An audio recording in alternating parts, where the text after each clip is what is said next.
الحمد لأهله والصلاة لأهلها أما بعد فأعوذ بالله من الشيطان الرجيم بسم الله الرحمن الرحيم يا أيها الذين آمنوا توبوا إلى الله توبة نصوحا صدق الله العظيم وصدق رسوله النبي الكريم۔ محترم سامعین، نہایت اختصار کے ساتھ چند باتیں دین متین کے حوالے سے عرض کرنا چاہوں گا، اور اس میں سوچ یہی ہے کہ اللہ رب العزت آپ کو مجھ کو عمل کرنے کی توفیق دے۔ اس وقت معاشرے کے اندر دیکھا جائے لوگ معصیت کی طرف بہت زیادہ مبتلا ہوتے جا رہے ہیں۔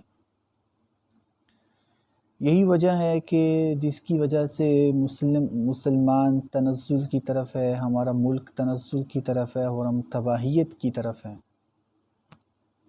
اس میں سب سے بڑی وجہ یہ ہے کہ اس میں اللہ رب العزت کی ناراضگی ہے۔ میں ایک حدیث اس پہ آ کے ذکر کرتا ہوں۔ میں نے خطبے کے اندر آیت پڑھی، وہ آیت ایک بڑی عجیب آیت ہے۔ اس آیت کے اندر اللہ رب العزت مومنین سے بہت سی باتیں کہہ رہے ہیں نہایت اختصار کے ساتھ۔ اللہ رب العزت نے مومنین سے ایک بات یہ کہی کہ یا ایھا الذین آمنوا، اے ایمان والو، توبوا الی اللہ، اللہ تعالیٰ کی طرف توبہ کرو، توبۃ نصوحا، خالص توبہ۔ اس کا ترجمہ حضرت شاہ رفیع الدین محدث دہلوی رحمہ اللہ نے یہ کیا ہے، توبۃ نصوحا کا صاف دل سے۔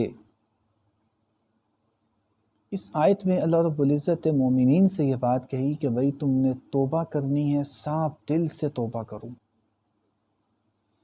آگے کہا کہ میں اس کا بینیفٹ تمہیں کیا دوں گا، میں اس میں تمہیں کیا دوں گا۔ کہا کہ عسیٰ ربکم ان یکفر عنکم سیئاتکم۔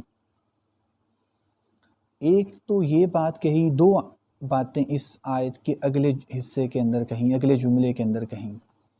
کہتے ہیں کہ امید ہے کہ تمہارا رب، عسیٰ ربکم، امید ہے کہ تمہارا رب، ان یکفر عنکم، یہ کہ دور کر دے گا تم سے تمہاری سیئات، تمہارے گناہوں کو۔ ایک بات یہ کہی، دوسری یہ بات کہی کہ داخل کرے گا تم کو جنت میں۔ آگے جنت کی ڈیفینیشن یہ بیان کی کہ بھائی جان اس کی کیفیت کیا ہے۔ کہا کہ اس کی کیفیت یہ ہے کہ تجری من تحتی الانہار، اس کے نیچے نہریں بہتی ہیں۔ یہ ایک اس کی جنت کی کیفیت کو بیان کیا۔ آیت کے اگلے حصے کے اندر اللہ رب العزت نے اپنی وفا کا ذکر کیا ہے، اور یہ وفا میں آپ کو بتانا چاہتا ہوں۔ اگلے حصے کے اندر اللہ رب العزت یہ بات کہتے ہیں کہ یوم لا یخزی اللہ النبی والذین آمنوا معہ، یہ اللہ رب العزت کی ذات ہے۔ اللہ رب العزت یہ بات کہتے ہیں کہ اس دن لا یخزی اللہ، اللہ تعالیٰ رسوا نہیں کریں گے پیغمبر کو، والذین آمنوا معہ، ان لوگوں کو جو اس کے ساتھ ایمان لائے ہیں، یعنی اس سے مراد صحابہ کرام ہیں۔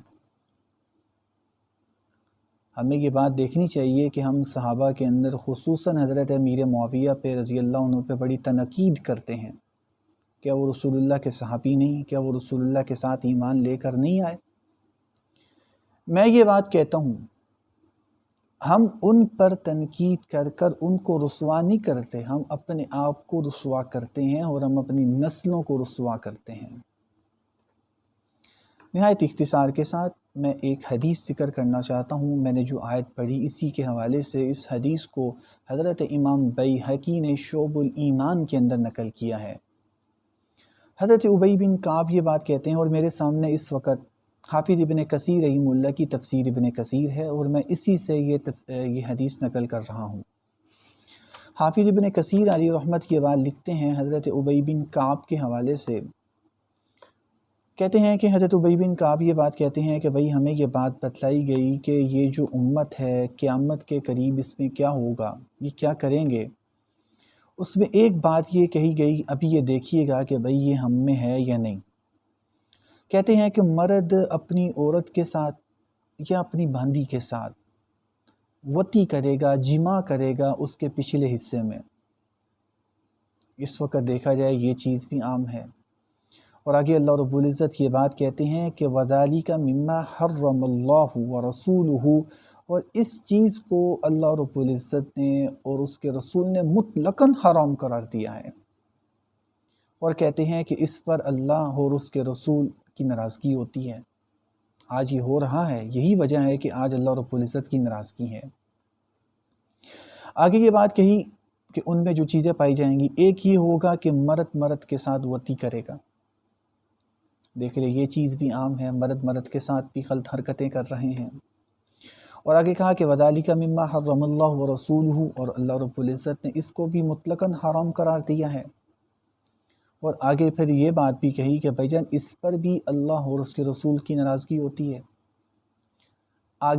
تیسرے حصے میں یہ بات کہی گئی کہ عورت کے ساتھ نکاح کرے گی، مطلب غلط کام کرے گی۔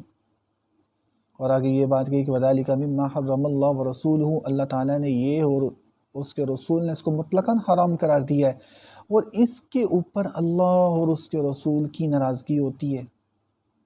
اور آگے یہ بات کہتے ہیں کہ وَلَيْسَ، یعنی ان لوگوں کی نمازوں کو اللہ رب العزت قبول نہیں کریں گے یہاں تک کہ حتیٰ یتوبوا الی اللہ، یعنی یہ ہے کہ وہ اللہ رب العزت کی طرف توبہ کریں، توبۃ نصوحا، خالص توبہ کریں۔ اس راوی کو، اس حدیث کو جو حضرت ابی بن کعب سے لینے والے ہیں وہ حضرت زر بن حبیش ہیں، بہت بڑے صحابی ہیں، حضرت عبداللہ بن مسعود کے شاگرد بھی ہیں اور حضرت ابی بن کعب کے شاگرد بھی ہیں، اور حافظ ذہبی رحمہ اللہ نے تذکرۃ الحفاظ میں ان کا ذکر خیر کیا ہے۔ بات بہت بڑھ جاتی ہے، دو باتیں کہنی ہوتی ہیں، وقت دیکھیے۔ حضرت زیر یہ بات کہتے ہیں کہ فقلت، میں نے یہ بات حضرت ابی بن کعب سے کہی کہ حضرت یہ بتائیے کہ توبۃ نصوحا، توبہ نصوحا کیا ہے؟ کہتے ہیں کہ یہی سوال ہم نے رسول اللہ صلی اللہ علیہ وسلم سے کیا تو رسول اللہ نے یہ بات ارشاد فرمائی کہ نادم ہونا اپنے گناہ پر، ٹھیک ہے، اور اللہ رب العزت سے اس کی بخشش مانگنا، غلطی سے اگر آپ سے گناہ ہو گیا اور اللہ رب العزت سے اس کی بخشش مانگنا، اور پھر یہ ہے کہ اس کی طرف ہمیشہ نہ لوٹنا۔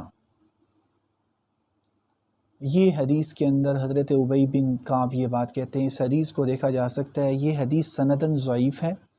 اس حدیث کے اندر ایک راوی ہیں عبداللہ بن محمد عدوی، ان کو حضرت امام بخاری علیہ رحمت نے منکر الحدیث کہا ہے، اور بہرحال یہ سندن ضعیف ہے، لیکن اس سے پھر بھی ہم یہ بات لے سکتے ہیں یہ موضوع نہیں ہے، یہ روایت گھڑی نہیں گئی، موضوع نہیں ہے۔ ہمیں یہ چاہیے کہ ہم توبہ کریں، اللہ رب العزت کی طرف رجوع کریں، اللہ رب العزت کے سامنے سجدے میں پڑھیں، اللہ رب العزت کے سامنے نادم ہوں۔ حدیث کے اندر یہ بات آتی ہے کہ التائب من الذنب کمن لا ذنب لہ، گناہوں سے توبہ کرنے والا ایسا ہے کمن لا ذنب لہ، جیسا کہ اس نے گناہ نہیں کیا۔ تو گناہ انسان سے ہوتے ہیں، انسان بشر ہے، انسان گناہ کرتا ہے۔ ایک دو باتیں صرف مزید کہوں گا، ایک یہ نیت کر لیں، میری یہ بات سننے والے میرے بھائی یہ نیت کر لیں کہ ہم سے گناہ اگر ہوگا تو ہم فوراً توبہ کریں گے، اور دوسرا یہ کہ اپنے مسلمان جو بھائی ہیں اگر ان سے خطائیں ہوں تو ان کو اس پہ درگزر کریں گے اور ان کو اس پہ معاف کریں گے۔ یہ چیزیں ہم اپنا لیں گے تو ہم اپنے معاشرے کو بہتر کر سکتے ہیں، ہم اپنی سوسائٹی کو بہتر کر سکتے ہیں، ہم اپنے کردار کو بہتر کر سکتے ہیں۔ اللہ تعالیٰ عمل کی توفیق دے۔ وما علینا الا البلاغ المبین۔